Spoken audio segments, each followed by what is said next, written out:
पुसेगाव हिंद केसरी मैदान, धुळीने भरलेलं आकाश, गुलालाने रंगलेली जमीन, हातात झेंडे आणि डोळ्यात एकच नाव बकासूर. महाराष्ट्राच्या कानाकोपऱ्यातून आलेली जनता त्या दिवशी केवळ शर्यत पाहायला नाही तर आपल्या देवाला पाहायला जमली होती.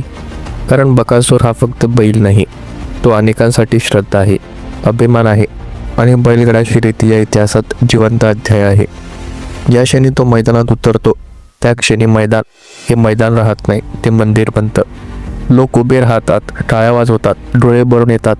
ही भावना पैशात मोजता येत नाही. शर्यत अटीतटीची होती, शेवटपर्यंत श्वास रोखून धरलेला.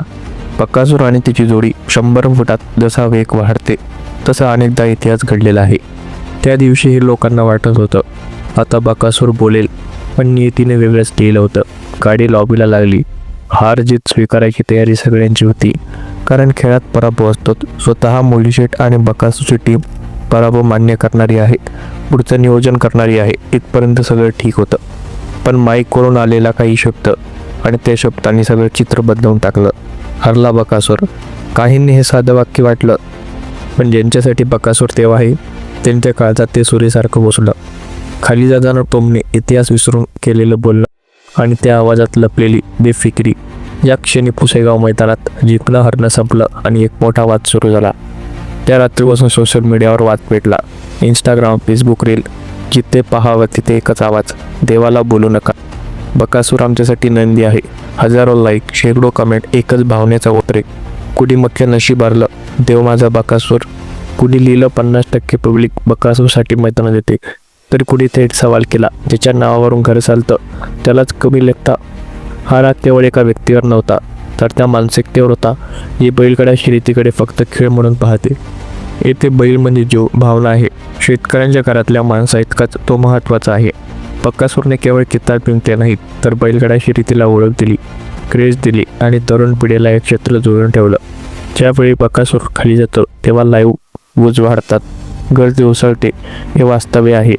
नंतर खुलासे झाले, ते वक्तव्य प्रतापता त्यांनी केलं नाही, कुणीतरी दुसराच माईकवर होता असं सांगण्यात आलं. मग प्रश्न उरलेच, तो कोण होता? नाव का लपवलं जाते? व्हिडिओ का दाखवला जात नाही? चुकीच्या माणसावर टीका होऊ देणं योग्य होतं? या शांततेनेच लोकांचा संताप अधिक वाढला, कारण बकासूर प्रेमींचा वाद नको होता. त्यांना फक्त न्याय हवा होता आणि एक साधी जाहीर माफी. हा सगळा प्रकार आपल्या एक गोष्ट शिकवतो, शब्द हलके नसतात, विशेषतः जिथे श्रद्धा गुंतलेली असते. तिथे इतिहास माहिती असूनही अपमानास्पद भाषा चालत नाही. खेळात हारजीत असते, पण देवाचा अपमान नसावा हीच अपेक्षा आहे. म्हणतात बकासूर हरला नाही, फक्त नशीब फिरलं. कारण बकासूरचा दरारा मैदानापुरता नाही, तो लोकांच्या मनात आहे. पुढच्या मैदानात तो पुन्हा उतरेल, गुलाल उडेल, झेंडे फडकतील आणि इतिहास पुन्हा लिहिला जाईल. पण हा वाद कायम लक्षात ठेवायला हवा, जेणेकरून पुन्हा कोणीही देवाला बोलताना 10 वेळा विचार करेल.